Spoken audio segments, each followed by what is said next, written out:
Okay. So this question we also had in from Twitter. So we have long-term partners with whom we have set up processing agreements. So I think here we're talking about third-party processing, third parties processing data. So that's for short-term partnerships. Is a general email confirming the basic terms okay? What about if we only send data to someone once? I'm not sure that there is sort of a kind of a de minimis Well, there's some idea on this. for Is there? one-off data transfers. There are some exceptions to doing a bigger effort.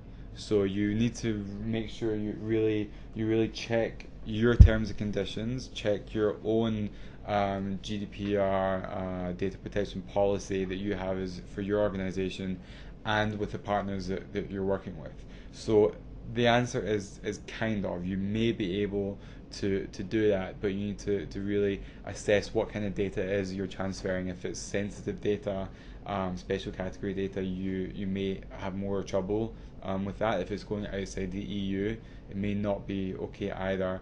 But there are some specific exceptions for one-off data transfers that you may be able to rely on.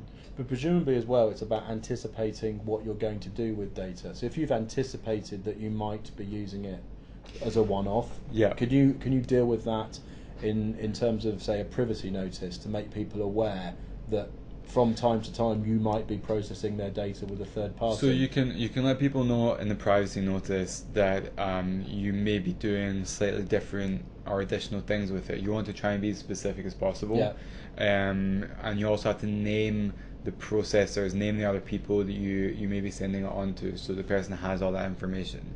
I think you want to be very careful with expecting that you will be doing different things with it, but then saying one thing in the privacy notice and then doing something else. It's a bit of a sticky area.